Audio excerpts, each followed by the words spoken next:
We met and had, I always talk about maybe the start of our rival because we had a driving contest on the first tee, and Arnold drove it on the green, and I drove it over the green, so I won the driving contest. Really, the prime of most golfers is 33, 34, right in that area. However, as you say, Gary won young, I won young. He wasn't just the best, he was the wall nobody could climb. 5 golf legends who faced Jack Nicklaus didn't just lose to him, they were tortured by him. Not with cruelty, but with something worse, perfection. What if greatness doesn't just inspire? What if it breaks the people who stand in its way? This is the story of how Jack Nicklaus technically tortured 5 of golf's greatest players. Let's start with the king himself, Arnold Palmer. The year was 1962. Palmer was 32 years old, a 5-time major winner, and the undisputed king of golf. He was the first superstar of the television age, a cultural icon. The U.S. Open was being held at Oakmont Country Club, less than an hour from his hometown of Latrobe, Pennsylvania. This was his backyard, his fortress. His army was there in full force. This tournament wasn't supposed to be a competition. It was supposed to be a coronation. Then came Jack Nicklaus, a 22-year-old giant, broad and beefy. He had dominated amateur golf but hadn't won a single tournament as a professional. He was everything Palmer was not. Palmer was the common man's guy, a blue-collar player defined by aggressive charisma. He willed the ball into the hole and the people willed the ball in with him. Nicklaus was the antithesis of Palmer's romance. He was methodical and precise. His analytical approach was met with skepticism and mixed reactions. To Arnie's army, he was the enemy. But here's where the torture began. Palmer's greatest weapon was the crowd. Thousands of spectators created hostile conditions for his opponents. They openly cheered Nicklaus's missteps. Palmer fed on that energy, but the weapon was useless against this new opponent. Nicklaus played with blinders on. He was singularly focused on one goal, winning that golf tournament. The 18-hole playoff was the final devastating proof. Palmer's greatest weapon, his otherworldly clutch putting, was off. He carded a bogey on the 13th hole after his third 3-putt of the playoff. That gave Nicklaus a 2-stroke lead with 5 holes to play. Nicklaus remained a fortress of brilliant play. Sports Illustrated reported that he icily outputted golf's best clutch putter. The final score was a cold mathematical verdict. Nicklaus 71, Palmer 74. Palmer would later call the 1962 playoff the biggest disappointment of his life. The dethroning was so total that Palmer, gracious in defeat, uttered words that proved chillingly prophetic. Now that the big guy is out of the cage, everybody better run for cover. Palmer often mused in later years that if he had won that day, he might have been able to hold Nicklaus off for a few more years. But he didn't, and he couldn't. The torture for Palmer was not the loss of a single tournament. It was the invalidation of his supernatural aura. Palmer's dominance was built on a magical, charismatic connection with his army. Nicklaus's victory at Oakmont was cold, logical proof that a superior technical and mental method was immune to magic, hostile crowds, and charisma. Nicklaus didn't just dethrone the king. He broke the spell of charisma in golf. Which of these rivalries do you think was the toughest mentally? Drop your take below. Now let's talk about Gary Player. The rivalry between Nicklaus and Player was different. It was defined by a deep, complex, and lifelong friendship. They were 2 components of the Big Three along with Palmer, a triumvirate manufactured by sports agent Mark McCormick to popularize televised golf globally. They traveled the world together. They stayed at each other's homes. But beneath that friendship was a fiercely competitive fire. Player himself admitted that, boy, did we want to beat each other. Oh, we were so determined to beat each other, it was unbelievable. For Player, this healthy rivalry became a career-long, globe-spanning quest to keep pace with a man he knew was his physical superior. The torture for Player was the immediate and obvious disparity in their games. Nicklaus was the major steamroller, the prototype of the modern major championship player. He was defined by superior power and a game perfectly suited to the grand stage. Player was a 9-time major winner in his own right, but he recognized he could not match Nicklaus power for power. He was forced to define his career in opposition to Nicklaus. Gary Player's entire legendary identity can be interpreted as a creative, grueling, and career-long adaptation to the Nicklaus problem. He couldn't go through Nicklaus, so he was forced to go around him. On the PGA Tour, the numbers were not a fair fight. Nicklaus amassed 73 PGA Tour victories, 3rd all-time. Player won 24. Player's strategic response was to change the definition of success. He became the globe-trotting road warrior. He set off on a barnstorming world tour, winning on 6 continents and amassing over 160 professional victories worldwide. That number dwarfed Nicklaus's 117 total wins. To compensate for Nicklaus's superior power, Player became the first golfer to really bring fitness into golf. Decades before it was fashionable, Player preaching his fitness gospel became a running joke, then a trademark, and finally the industry standard. He focused relentlessly on his core, on nutrition, and on a wellness regimen that he continues to this day, well into his 80s. This was not a hobby, it was a career-long arms race. Player was forced to find his edge in the margin. margins. Nicholas himself provided the most astute analysis. He said he didn't think Player was a great driver or a great iron player, but he had an unparalleled desire to win. Nicholas noted that Player became a great driver or iron player when he needed to be. Player channeled this desire into mastering the scoring-specific parts of the game. He became a legendary short-game maestro. He developed a philosophy of keep it low for the dough and became one of the greatest putters in history. He admitted his own limitations relative to his rival. I wasn't the best lag putter. Jack Nicklaus had tremendous feel from distance, but from inside 10 feet? I believed I was as good as anyone who ever played the game. The torture of being perennially less powerful than his chief rival forced Player to innovate. He couldn't beat Nicklaus at his own game, so he invented a new one. The torture Nicklaus inflicted simply by existing forced Player to become a fitness pioneer, a global ambassador, and a short game wizard. Then there's Billy Casper. The case of Billy Casper is perhaps the most insidious example of Nicklaus's torture. It's a torture so complete that it has retroactively warped the historical record itself. Many believe Casper's career was defined by major championship heartbreaks at the hands of Nicklaus. But here's the truth. At the 1965 Masters, Nicklaus won with a record-setting 271. Arnold Palmer and Gary Player tied for second. Billy Casper finished in a tie for 15th. At the 1967 U.S. Open at Baltusrol, Nicklaus won with a 275. Arnold Palmer was the runner-up. Billy Casper finished in 4th place. The only time Casper actually lost to Nicklaus head-to-head in a major was at the 1971 PGA Championship. Nicklaus led wire-to-wire to win at 281, completing his second career Grand Slam. Billy Casper, the reigning Masters champion, made a valiant final round charge with a 68 but finished 2 strokes short in 2nd place. The fact that these errors exist, that Casper is remembered as losing to Nicklaus in majors he didn't even contend in, is in itself the real torture. Casper's true torture was not being beaten by Nicklaus head-to-head. It was being rendered invisible by his shadow. Billy Casper was by any statistical measure one of the greatest players of all time. His peers, including Nicklaus and Lee Trevino, regarded him as the most underrated player of all time. His record is staggering. 51 PGA Tour victories, good for 7th on the all-time list. 3 major championships. The 1959 U.S. Open. The 1966 U.S. Open, where he famously beat Arnold Palmer in a playoff after being down 7 strokes with 9 to play. And the 1970 Masters. A streak of 16 consecutive seasons with at least 1 PGA Tour victory, a mark only surpassed by Nicklaus and Palmer's 17. Most tellingly, in the heart of the Big Three era, from 1964 to 1970, Billy Casper won 27 PGA Tour events. More than Nicklaus, Palmer, and Player combined. Why then is he a historical footnote? He was cursed by the era he played in. The Big Three was a narrative, a global marketing invention by Mark McCormick. McCormick represented Palmer, Player, and Nicklaus, but he did not represent Billy Casper. This is the torture Nicklaus inflicted on Casper. It was not on the course. It was narrative. As the anchor of the Big Three, Nicklaus was the center of a marketing and media phenomenon so powerful that it erased a statistically superior contemporary. The 1971 PGA Championship is the perfect symbol. That event is historicized as the moment Nicklaus completed his 2nd career Grand Slam. It's a story about Jack. Casper's brilliant final round 68, a charge that closed a 7-shot deficit to just 2, is a forgotten footnote. Casper's torture was being the ghost at the feast. Now let's talk about Lee Trevino. If Billy Casper was the ghost of the Nicklaus era, Lee Trevino was its chief poltergeist. He was the ultimate anti-Nicklaus. Nicklaus was the Golden Bear, the blonde country club prodigy from Ohio. Trevino was the Merry Mex, a Texan from a hard-scrabble background who learned the game on dusty Texas courses. He was a stranger on tour, a man with no pedigree who openly admitted he didn't belong. That is, until he beat Nicklaus. Trevino openly called Nicklaus the greatest golfer to ever hold a club and believed you had to be lucky to beat him. Nicklaus in turn acknowledged that Trevino, whom he deemed a nemesis, had a knack for playing some of his best golf against me. Trevino knew he couldn't match Nicklaus's combination of power and height. Instead, he developed a very idiosyncratic swing unique to him. It was built on a strong grip and a fade, designed for supreme accuracy and ball control. It was the perfect weapon to neutralize Nicklaus's primary advantage. More importantly, Trevino was the only rival who engaged Nicklaus in proactive psychological warfare. His chattering was legendary. Nicklaus, whose entire game was built on a cocoon of concentration, admitted he couldn't talk to Jack because he walked too damn fast. He did it on purpose. Trevino's greatest weapon was his ability to break that concentration, to pull the Golden Bear out of his mental fortress. This strategy was never more evident than at the 1971 U.S. Open at Merion. Nicklaus was attempting to win the modern Grand Slam, having already won the Masters. He and Trevino tied, forcing an 18-hole playoff.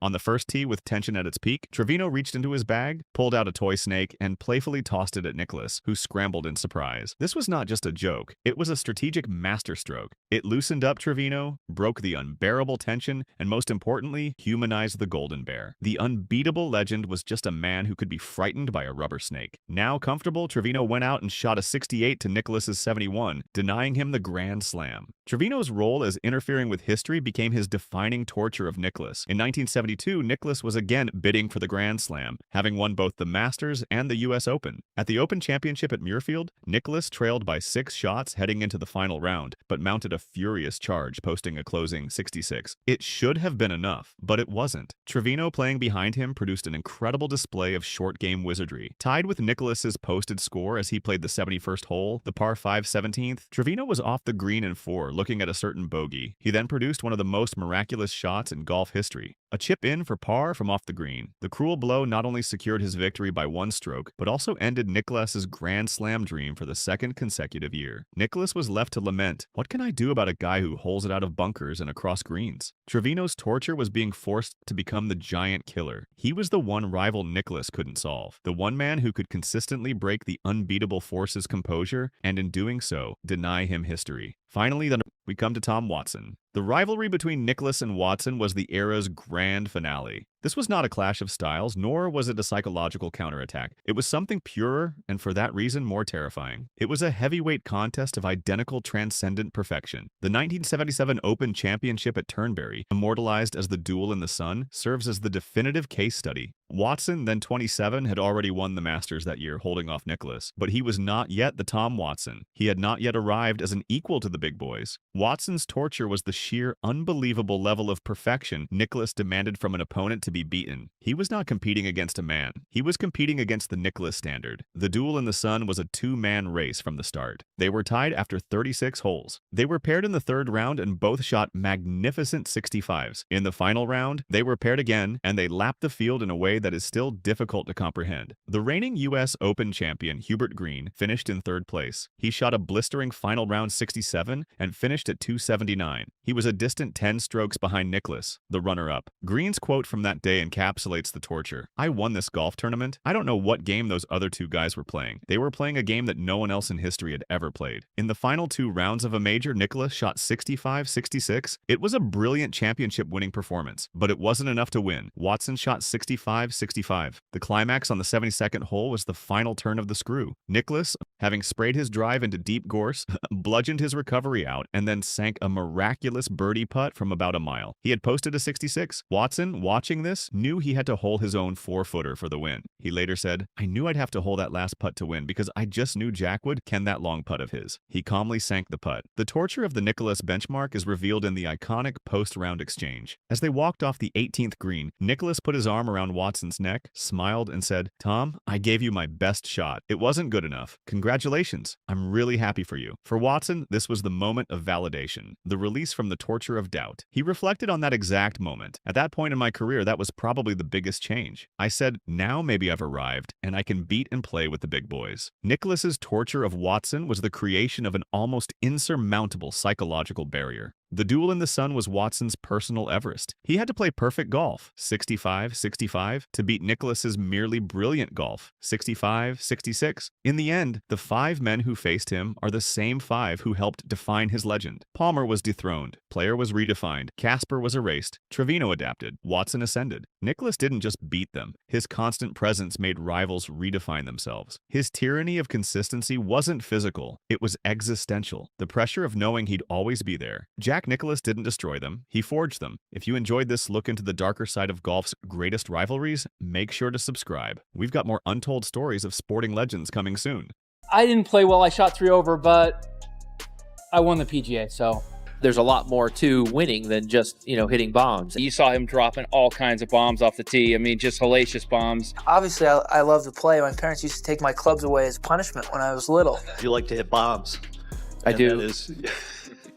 Golf legends calling Phil Mickelson pathetic. For 3 decades, Phil Mickelson was the people's champion, the guy who signed every autograph, flashed that $1 million smile, and played with creativity that had fans jumping out of their seats. He was a lefty, the charismatic underdog who stood in contrast to Tiger Woods' cold machine-like dominance. But behind that grin, Phil was systematically burning bridges with nearly every legend he ever stood alongside, and the hate they have for him now is personal, deep, and absolutely brutal. How did the man who seemed to love everyone end up isolated from the very fraternity he fought so hard to join? Why do icons like Tiger Woods, Fred Couples, and Hal Sutton want nothing to do with him? This is the story of how the people's champion became golf's most hated man. Let's start with the most recent explosion because it shows exactly where Phil stands with golf's establishment today. In early 2025, Fred Couples, one of the most universally beloved figures in professional golf, went on a Seattle radio station and dropped a bomb. Couples claimed he talks to Brooks Koepka all the time, and that Koepka, one of LIV Golf's biggest stars, wants to leave and return to the PGA Tour. Now, Fred Couples is not someone who stirs up drama for fun. He is the cool uncle of professional golf, the guy everyone respects. So when he makes a claim like that, people pay attention. Phil Mickelson heard this and absolutely lost it. He went straight to X, formerly Twitter, and fired off an attack on Couples. Phil wrote that if what Couples said was not true, then Fred damaged a relationship that Brooks cares about. And if it was true, then Couples took away Brooks's control over his own narrative and timeline. Then Phil landed the punch, calling it a low-class jerk move by Fred. Think about that for a second. Phil Mickelson just publicly called Fred Couples, a Masters champion and one of golf's most respected elders, a low-class jerk on social media for the entire world to see. Of course, Phil being Phil, he later deleted the tweet. That has become his signature move over the years. Fire off something aggressive and impulsive, let it sit long enough to cause maximum damage, then quietly erase it and pretend it never happened. But the damage was absolutely done. The Champions Dinner at Augusta National, where all the green jacket winners sit together in tradition and respect, is going to be incredibly awkward this year. Couples and Mickelson forced to break bread in the same room after that public attack. The tension will be thick enough to cut with a wedge. And this was not even the first time Couples went after Phil. Back in 2022, when Mickelson made his big move to LIV Golf and started publicly criticizing the PGA Tour's greed, Couples did not hold back his feelings. He called Phil a nutbag, not misguided, not mistaken, a nutbag. Couples said he did not think he would ever talk to Phil again, and when someone asked why he would even want to, Fred just shrugged. To Couples, Phil is not a revolutionary trying to improve the game. He is a trader who sold his soul to the Saudis for hundreds of millions of dollars, and then had the audacity to lecture everyone else about morality and greed. That kind of hypocrisy does not sit well with someone like Fred Couples, who spent his entire career being grateful to the PGA Tour for the life it gave him. Now let's talk about the rivalry that defined an era. Tiger Woods and Phil Mickelson. For 20 years, they were marketed as the Big Two. Tiger was the assassin, cold and disciplined. Phil was the artist, creative and wild, but they did not like each other. Behind the scenes, their relationship was a cold war built on completely different philosophies. Tiger viewed golf as a discipline requiring total dedication. He trained like a Navy SEAL and approached every round like a military operation. Phil was the gambler, relying on feel and taking risks. To Tiger, Phil was undisciplined and lacked the killer instinct, and Phil knew it. The numbers back this up. In the early part of their careers, Tiger absolutely owned Phil in head-to-head matchups. The dominance was so complete that even Phil, who loves to rewrite history to make himself look better, had to admit it recently. Phil said Tiger owned him in the early part of their careers, but then claimed he owned Tiger in the second half, and that their head-to-head record is now dead even. Classic Phil Mickelson, taking a rivalry that was historically lopsided in Tiger's favor and trying to salvage some equality from it by bending the truth just enough to make himself look better. The reality is Tiger dominated their rivalry when it mattered most, and Phil knows it. But the real breaking point came at the 2004 Ryder Cup. Hal Sutton was captain that year, and he came up with what seemed like a brilliant strategy. He decided to pair the number 1 and number 2 players in the world together for the opening matches. Tiger Woods and Phil Mickelson, the two biggest names in golf, an unstoppable force. On paper, it made perfect sense. Two generational talents combining their skills to crush the competition. In reality, it turned into a disaster that people still talk about 2 decades later. Here is what happened behind the scenes. Just days before the Ryder Cup, the most important team event in professional golf, Phil signed a massive endorsement deal with Callaway Golf. He switched from Titleist equipment to Callaway. Now, to a casual fan watching at home, that might not sound like a big deal, but to a professional golfer, and especially to Tiger Woods, it was an unforgivable act of negligence and selfishness. The golf ball is the single most important piece of equipment a player uses. It affects everything: spin rates, launch angles, distance control, feel around the greens. Changing balls days before the biggest team event in golf is like a quarterback deciding to switch to a completely different football the day before the Super Bowl. It is reckless, unprofessional, and puts your team at risk. The Ryder Cup format includes something called foursomes, which is alternate shot. That means because Tiger and Phil had to play the exact same ball. Tiger played a Nike ball. Phil now played a Callaway ball. One of them had to completely adjust to the other's equipment with essentially zero preparation time, and Tiger Woods was absolutely furious about it. You could see the rage in his body language throughout the entire match. He stood apart from Phil on the fairways, physically distancing himself. He glared at him between shots. His entire demeanor screamed that he felt like his partner had sold out the team for a fat signing bonus and a paycheck. Years later, in 2016, Phil tried to spin the story and shift the blame. He claimed that Hal Sutton only gave him and Tiger 2 days notice, that they would be paired together, and that is why the pairing failed so spectacularly. But here is the problem with Phil's version of events. The lack of preparation was not because Sutton waited too long to announce the pairing. It was because Phil changed his entire equipment setup for money just days before the event started. Tiger's camp never forgave him for it. For a while, it seemed like maybe they had moved past the tension. In 2018, they did The Match, a $9 million exhibition. They traded banter and looked like two old legends enjoying retirement. Phil called Tiger the greatest of all time. Then came Leave Golf. The Saudi-backed league launched in 2022 with Phil Mickelson as the main recruiter. Tiger was reportedly offered close to $800 million.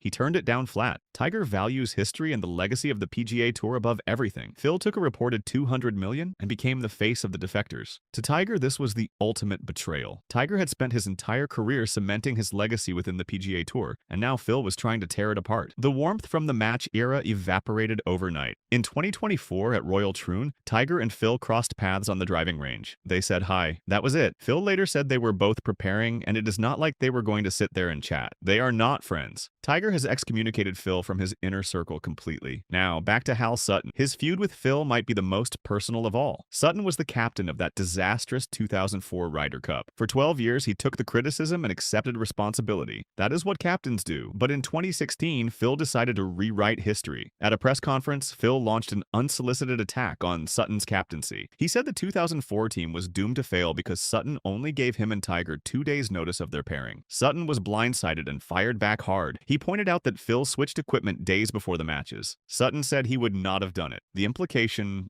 was clear. Phil put money over the team, but Sutton revealed something more damning. After the morning disaster, Phil was benched. Instead of supporting his teammates, Phil went to practice alone. Sutton said Phil let his whole team down. The Ryder Cup requires you not to be selfish, and Phil stayed selfish. For Sutton, this was about Phil's pattern of never taking accountability. When things go wrong, Phil always finds someone else to blame. The captain, the equipment, anyone but himself. Then there is Brooks Koepka. Brooks and Phil are technically teammates in LIV golf, but they cannot stand each other. Koepka is the modern jock, stoic, athletic, no nonsense. Phil is the showman who loves to hear himself talk. The tension showed during a press conference when Phil tried to get Brooks to engage in promotional banter about their 2021 PGA Championship matchup. Koepka looked visibly annoyed, like he was tolerating an embarrassing uncle. The real friction came during the Fred Couples situation. When Couples said Koepka wanted to leave, Phil jumped to Brooks' defense with that aggressive tweet. But Phil violated a cardinal rule. You do not speak for another player. Koepka values his autonomy, and Phil dragging him into a Twitter war probably annoyed him more than Couples' original comments did. And then there is Brandel Chambly, the Golf Channel analyst who has made it his mission to destroy Phil's reputation. Chambly views LIV golf as sports washing, a way for the Saudi regime to clean up its human rights record. And he views Phil as the chief architect. The feud has played out on Twitter. Chambly relentlessly attacks Phil's integrity. Phil eventually blocked Chambly, but not before firing back, saying Chambly is softer now than he was as a player. Chambly challenged Phil to a debate on live television. Phil declined, saying he would only debate on a network not paid for by the PGA Tour. Chambly attacks from the moral high ground. Phil attacks with whataboutism. The animosity is total. But wait, there is more. Because Phil has also managed to alienate people on an even more personal level. Take Pat Perez, a fellow LIV golfer. Perez reportedly despises Mickelson because of an incident at a dinner in 2015. When Perez went to the restroom, Phil allegedly pulled out his phone and showed Perez's wife Ashley a photo of himself that she found offensive. The exact nature of the photo has never been confirmed, but Perez considers it unforgivable. Despite both of them joining LIV Golf and flying on the same planes, Perez has called Phil's apologies insincere and accused him of only caring about his own pocket. Then there is Billy Walters, the famous sports bettor who wrote a book revealing the full extent of Phil's gambling addiction. Walters said Phil wagered over $1 billion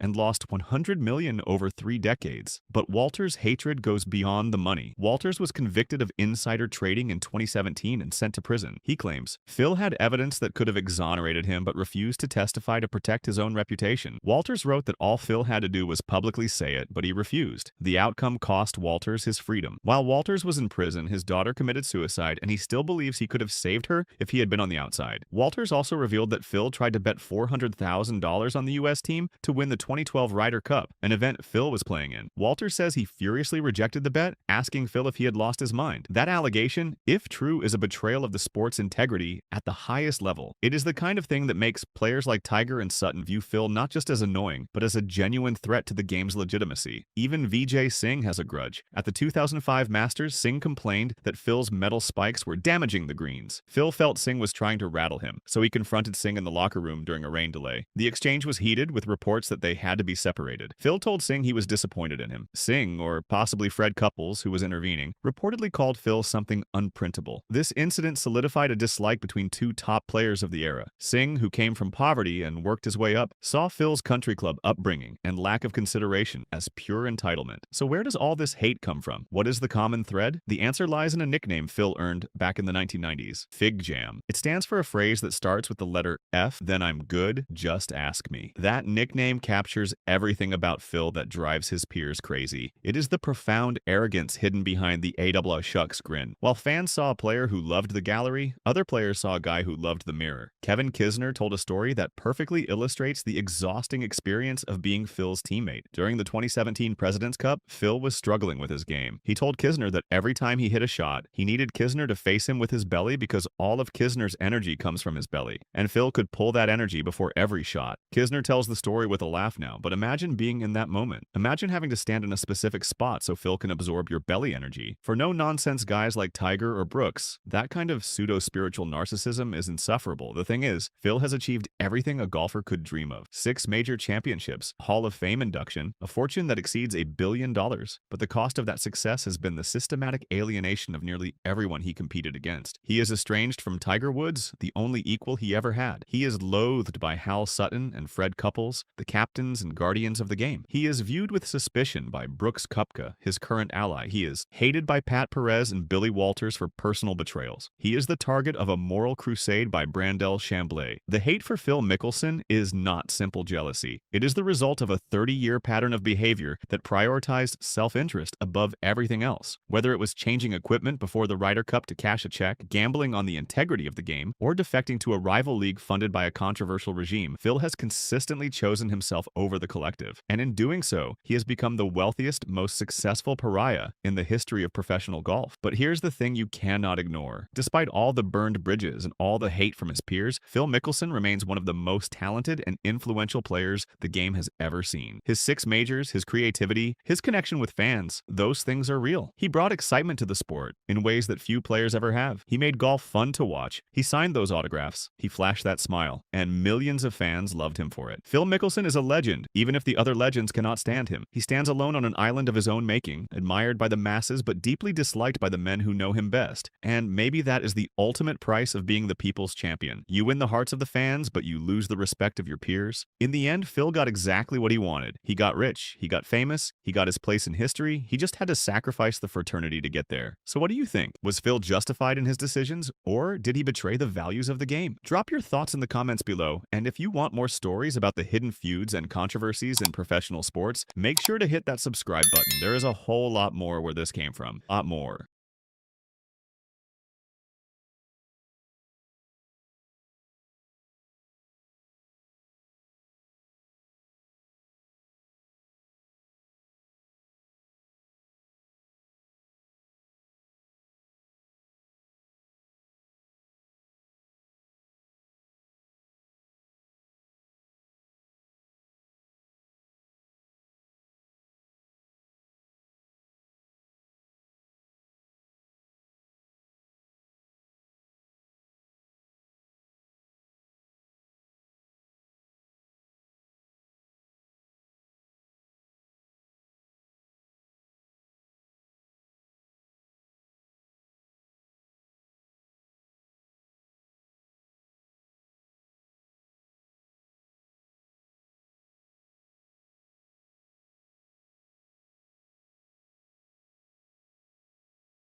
What the Ryder Cup is. It's drama. I'm a big believer in fate. I have a good feeling about this. That's all I'm going to tell you. All of us, we golf professionals, are so Jealous. Ben Crenshaw seemed like the perfect gentleman of golf. He was called Gentle Ben for good reason. He won 2 Masters titles, saved the Ryder Cup, and spent his career protecting the traditions of the game. But some of the biggest names in golf saw a very different side of him. Tom Watson, one of the greatest players ever, watched Crenshaw steal victories that should have been his. Tom Kite, his childhood friend, spent decades burning with jealousy over talents he never had. Mark James accused him of turning the Ryder Cup into a circus of hate. Greg Norman saw him as the gatekeeper blocking progress. Even the University of Texas went to war with their most famous graduate. These legends did not just compete against Crenshaw, they resented him. The reasons why reveal a darker side to one of golf's most beloved figures. The story starts in Austin, Texas, where 2 boys learned golf at the same country club under the same teacher. Ben Crenshaw and Tom Kite both studied under the legendary Harvey Penick at Austin Country Club. But from the beginning, they were nothing alike. Crenshaw was the golden boy, the prodigy who made everything look easy. He had a beautiful swing and a magical touch on the greens. Golf seemed to flow through him like water. Tom Kite was different. He was a nearsighted kid who was not even considered the best junior at his own club. He had to grind for every shot. He practiced until his hands bled. Where Crenshaw played with instinct, Kite built his game through obsessive repetition. Harvey Penick loved both of them, but he saw the difference clearly. In his famous Little Red Book, Penick wrote that Ben Crenshaw was always playing more than he practiced, while Tom Kite was always practicing at least as much as he played. For a young competitor like Kite, watching Crenshaw succeed with what looked like a casual approach was torture. It was not just unfair, it felt like the universe itself had chosen favorites. Kite later admitted that he was jealous. This was not petty jealousy. It was a burning competitive engine that powered his entire career. He said that when he saw players with more natural athletic ability, he wanted to take them out in the backyard and swing them. That rage, that frustration, was aimed directly at Ben Crenshaw. Kite felt like he had to work twice as hard to get half the recognition. Crenshaw believed in fate, in taking dead aim and letting the chips fall. Kite believed in giving luck a chance to happen through relentless preparation. He built what he called a warrior mentality to compensate for his lack of natural gifts. And the player he was fighting against day after day was his childhood friend. Their careers took very different paths, but both ended up in the World Golf Hall of Fame. Kite became the first player in PGA Tour history to reach $6 million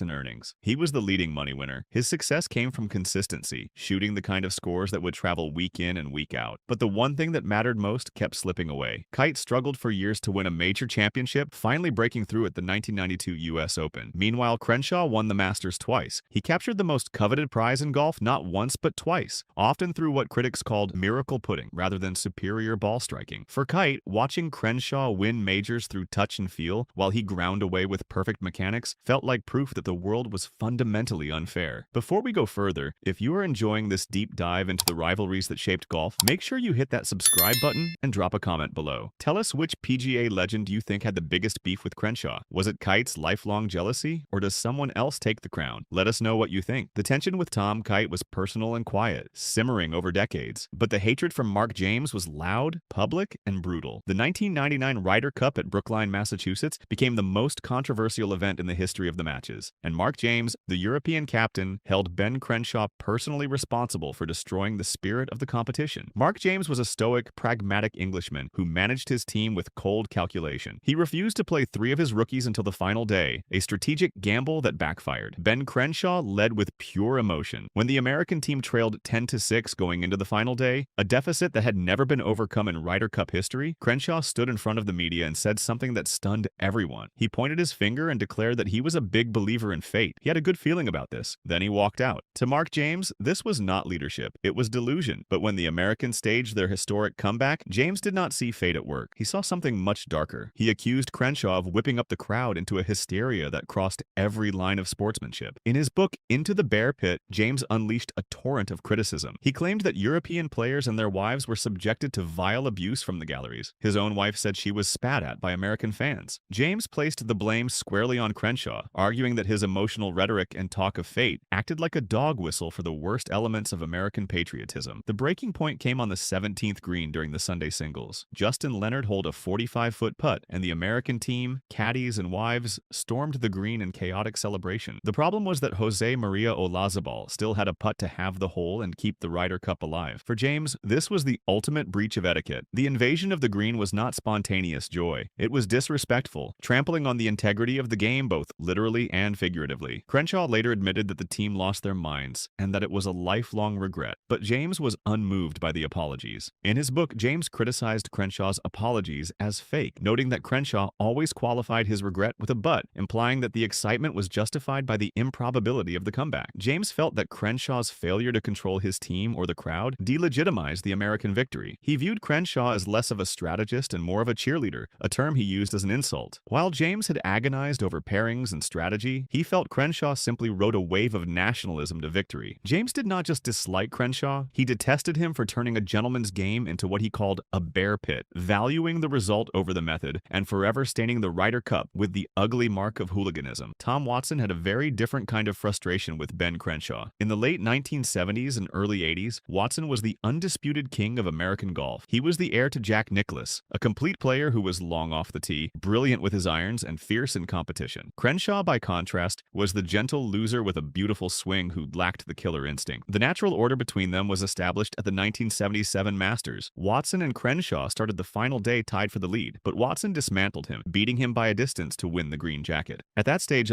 Crenshaw was just a player who could not withstand the pressure applied by a machine like Watson. But the 1984 Masters changed everything. Watson was a 5-time Open Championship winner and arguably the best player in the world. He had finished runner-up at the Masters 3 times. This was supposed to be his year. Instead, Crenshaw, who had been struggling with personal issues including a divorce and a hyperactive thyroid, produced a final round 68 to defeat Watson by 2 strokes. The nature of the defeat was what made it so painful. Crenshaw's victory was not sealed by dominant ball striking. It was sealed by a miraculous 60-foot birdie putt on the 10th hole, a putt so unlikely that Crenshaw said his caddy looked as if he were in a different part of Georgia. For Watson, who prided himself on execution and control, losing to a player who relied on miracles and feeling was a source of immense frustration. It represented the chaotic element of golf triumphing over the orderly perfection Watson sought to impose. Watson mastered the game through precision. Crenshaw seduced it through artistry, and when artistry won, it felt like a violation of the natural order. The long arc of their relationship concluded at the 2016 Masters, Watson's final appearance at Augusta. Crenshaw, now an elder statesman, waited at the back of the 18th green to greet him. Watson, ever the competitor, nearly holed a long putt for birdie on his final hole. When it missed, he threw his hands up in frustration, a gesture that captured his entire career, the relentless pursuit of perfection. Crenshaw was the first to shake his hand. The personal animosity had faded into friendship, but the competitive record stood as a testament to their divergent paths. Watson was the man who mastered the game. Crenshaw was the man who seduced it. Greg Norman represented a different kind of conflict entirely. This was not about jealousy or competitive frustration. This was an ideological war between the globalist and the traditionalist. Norman, the great white shark, embodied the commercial expansion and modernization of golf. Crenshaw stood as the guardian of its history and established order. The competitive tension between them came to a head at the 1993 Nestle Invitational at Bay Hill. Crenshaw, then 41 and considered past his prime, found himself in a duel with Norman, the dominant force in golf at the time. Norman was a polarizing figure,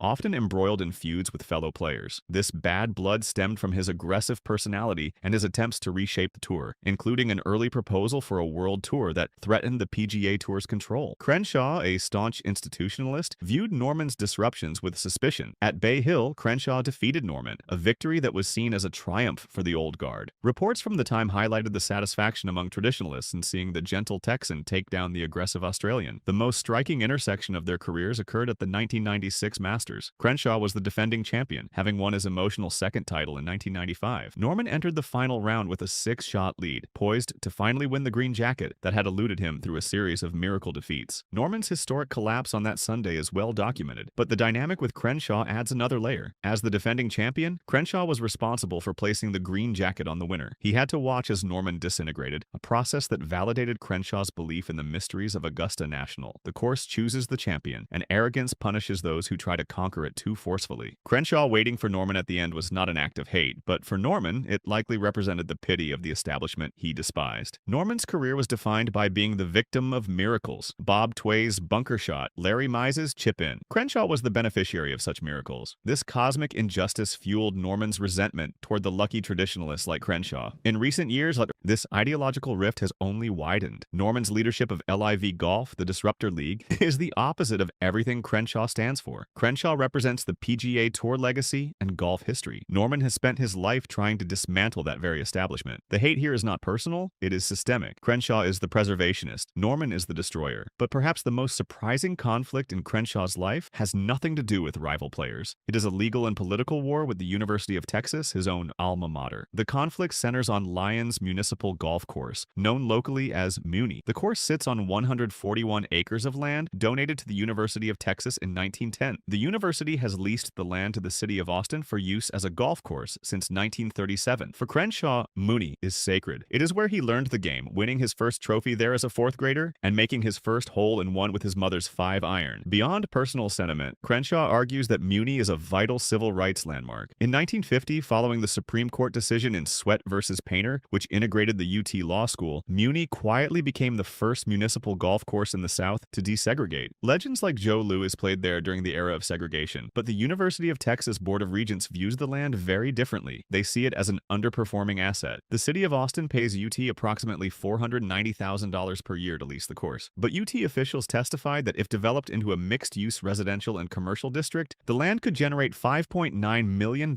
annually for the university endowment. In 2011, the Regents notified the city of Austin of their intent to let the lease expire in 2019, paving the way for development. Ben Crenshaw leveraged his immense popularity to block the plans. As co-chair of the Muni Conservancy, he led a sophisticated lobbying campaign called Save Money. The hate from the university administration stems from Crenshaw's effective obstruction. In testimony to the state legislature, Crenshaw argued against the financial logic of the Regents, stating that people talk about the worth of this course, but it is incalculable, not only in its acres, but what it has meant to people and what it can mean in the future. Crenshaw further inflamed tensions by publicly stating that the only thing developers would put over the course were parking lots, framing the university's financial goals as acts of cultural vandalism. He said they literally need to take parking lots and put back a paradise. To the Regents, Crenshaw is a sentimentalist, interfering with the serious business of higher education funding. The university has a history of using the land as leverage. In 1973, UT threatened to sell the course to force the city to pay for street realignment. Crenshaw's campaign has successfully delayed development through lease extensions and getting the site listed on the National Register of Historic Places. But this victory has come at a cost. He is no longer just a legendary alumnus. He is a formidable opponent who values the civil rights site over the university's endowment growth. The exhaustive look at Ben Crenshaw's conflicts reveals a striking contradiction. While the world sees Gentle Ben, the historian and artist, his adversaries see a figure of immense frustration. To Tom Kite, Crenshaw was the embodiment of cosmic unfairness, the prodigy who did not have to bleed for his success. To Mark James, Crenshaw was the dangerous nationalist, a captain who weaponized fate and hysteria to incite a mob. To Tom Watson, Crenshaw was the elusive ghost, the player who could override superior mechanics with inexplicable miracles. To Greg Norman, Crenshaw was the establishment gatekeeper, the beneficiary of the very traditions that excluded him. To the University of Texas, Crenshaw is the sentimental obstructionist, a celebrity using his clout to block financial optimization. At 73 years old, Crenshaw remains a beloved figure, but these shadows define his legacy as much as his triumphs. He is not merely a passive recipient of fate, he is a fierce, sometimes ruthless defender of his worldview. Whether on the greens of Augusta, in the chaos of Brookline, or on the legislative floors of Texas, Ben Crenshaw has fought to ensure that his version of the truth prevails, that history, feeling, and destiny matter more than mechanics and money. The hate he has incurred is simply the cost of that conviction. But here is the remarkable thing. Despite all the resentment, all the conflicts, all the accusations, Crenshaw's impact on golf is undeniable. His artistry inspired millions. His respect for tradition preserved the soul of the game. His emotional connection to golf's history gave the sport a depth that pure athleticism never could. The legends who hated him also, in their own way, respected what he represented. Because love him or hate him, Ben Crenshaw changed golf forever. If this story opened your eyes to a side of golf history you never knew existed, do not forget to subscribe and hit that notification bell. Drop a comment and tell us what you think. Was Crenshaw a victim of jealousy, or did he really cross the line? We want to hear your take. Thanks for watching, and we will see you in the next one.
And Raymond looked at me and he says, who am I playing today?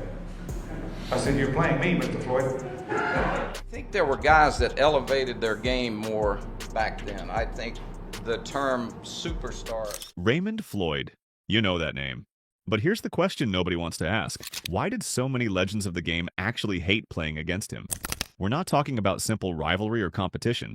We're talking about real, genuine dislike, the kind that makes grown men change their behavior on the course. Floyd was undeniably great. He was the pros' pro. He won 22 PGA Tour events. He captured 4 major championships. He's one of only 2 players ever to win in 4 different decades.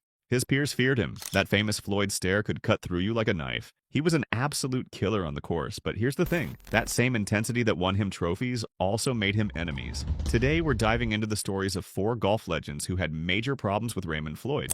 And these aren't small disagreements. These are the feuds that defined careers. Before we get into it, let me ask you something. Do you think a killer instinct is necessary to win in golf, or does it cross a line?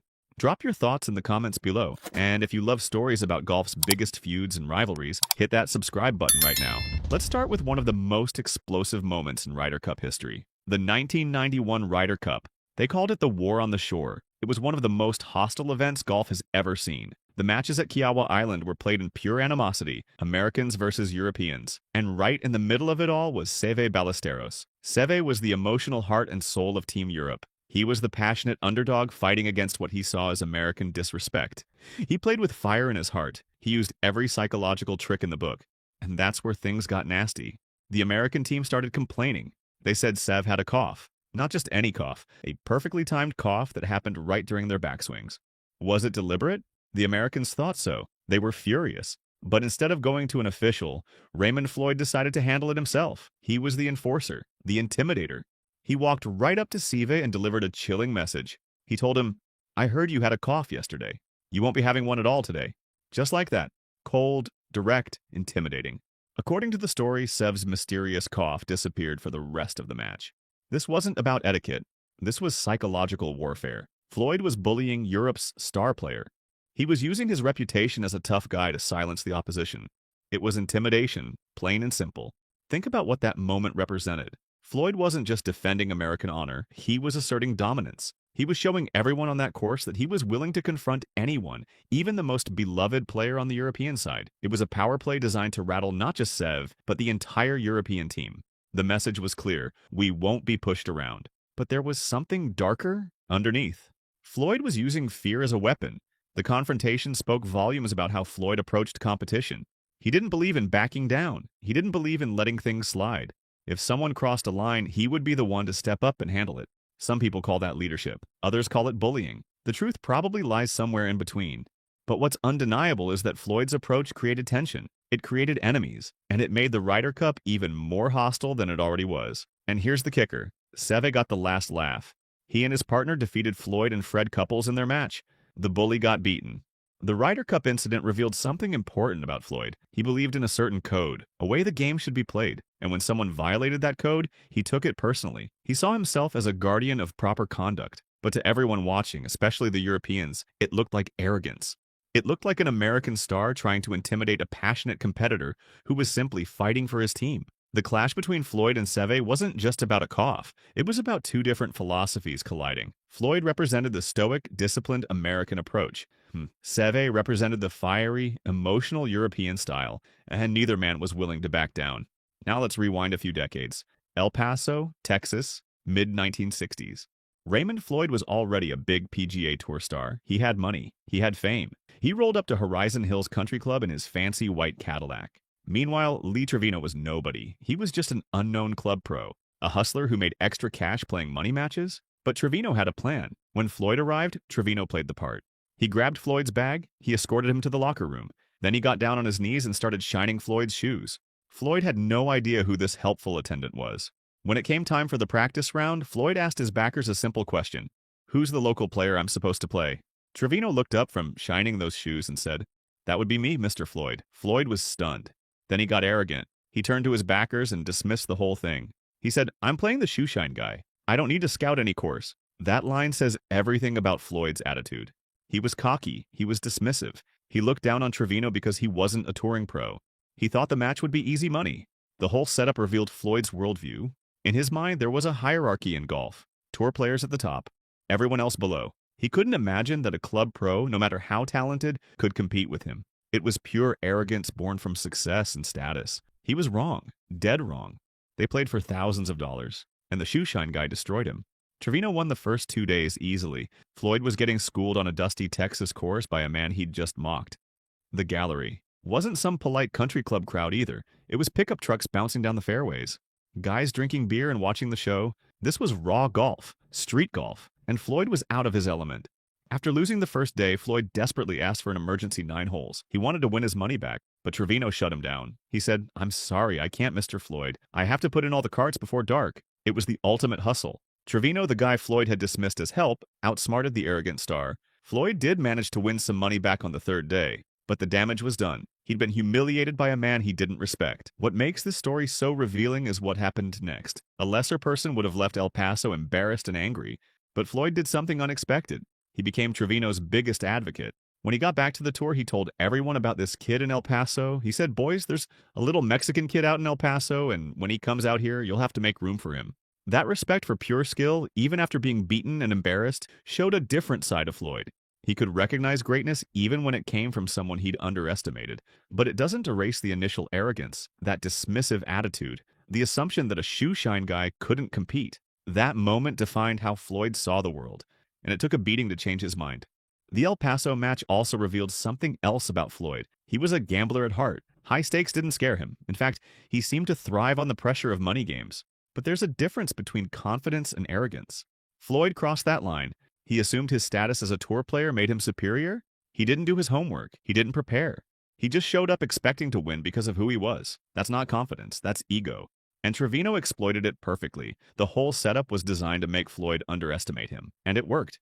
Floyd walked right into the trap because he couldn't see past his own arrogance. But nothing, and I mean nothing, compares to what happened at the 1990 Masters. This is where Raymond Floyd's legacy took its biggest hit. And it involved Nick Faldo. Floyd was 47 years old. He was on the verge of history. He was about to become the oldest Masters champion ever. With just 6 holes left to play, he had a massive 4-stroke lead. His peers thought it was over. Lanny Wadkins said, "I think it's over. Ray is so tough." Floyd was known as Mr. Jugular. When he had a lead, he never let go. The green jacket was his, except it wasn't. What happened next was a complete collapse. Floyd stopped being aggressive. He started playing not to lose instead of playing to win. On the 13th hole, a par 5 he'd been attacking all week, he laid up. On the 15th, another par 5, he laid up again.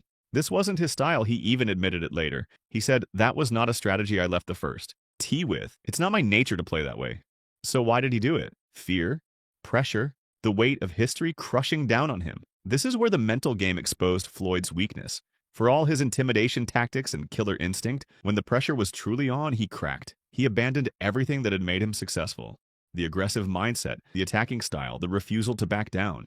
All of it disappeared when it mattered most. And the worst part is that he knew it was happening. He felt himself playing scared, but he couldn't stop it. The fear had taken over. While Floyd played scared, Faldo attacked. He made birdies on 13, 15, and 16. The lead was shrinking. Then came the 17th hole, the moment that defined everything. Floyd had a long birdie putt. He hit it too hard. It ran past the hole. Then he missed the return putt for par, a shocking 3-putt bogey. His entire lead was gone. Mr. Jugular had choked. They went to a playoff. It started on the 10th hole. Both made par, then they moved to the 11th. There's a pond on the left side of the green. Floyd pulled his 7-iron approach shot. The ball went straight into the water. It was over. Faldo won. And Floyd's dream of a historic victory died in that pond. After the round, Floyd was brutally honest about his failure. He said, "This is the most devastating thing that's ever happened to me in my career. I've had a lot of losses, but nothing like this." He called the 3-putt on 17 a mental error. But the most shocking part came when someone asked him directly, "Did you choke?" Floyd answered, "The pressure basically got to me." Isn't that choking? Yes, it is. He admitted it. Raymond Floyd, the killer, the intimidator, admitted he choked under pressure. That moment will follow him forever. The 1990 Masters collapse is especially painful because of the opportunity it represented. Floyd would have been the oldest Masters champion ever. He would have won a major in 4 different decades. It would have been the crowning achievement of an already incredible career. Instead, it became his greatest failure, a moment of weakness that defined him more than any of his victories. And the honesty of his admission, while admirable, only made it worse. He knew what happened. He knew he let fear control him. and he had to live with that knowledge for the rest of his life. Finally, let's talk about Jack Nicklaus and Fred Couples. Floyd and Nicklaus were peers. They competed for decades. They had mutual respect. Nicklaus even praised Floyd's short game, calling it simply tremendous. But Floyd took the high standards of his era and turned them into a weapon, a bitter public attack. In 2013, Floyd slammed the World Golf Hall of Fame. He said they were lowering the bar. And he didn't hold back. He specifically targeted players like Fred Couples, players who, in his view, didn't belong. He said one major should not get you into the Hall of Fame. Then he went further. He said, I'll just say that you should have at least 2 majors at least. Wow, there are guys in there that it's a joke. It takes integrity away from the term Hall of Fame. This was bitter. This was unnecessary. Fred Couples is beloved in the golf world, a fan favorite who played with grace and style. But Floyd couldn't help himself. He had to tear down other players to make his point. It made him look jealous, angry, like he couldn't stand the idea that the sport was honoring players he didn't think were worthy. It was a bad look, and it showed a side of Floyd that was hard to defend.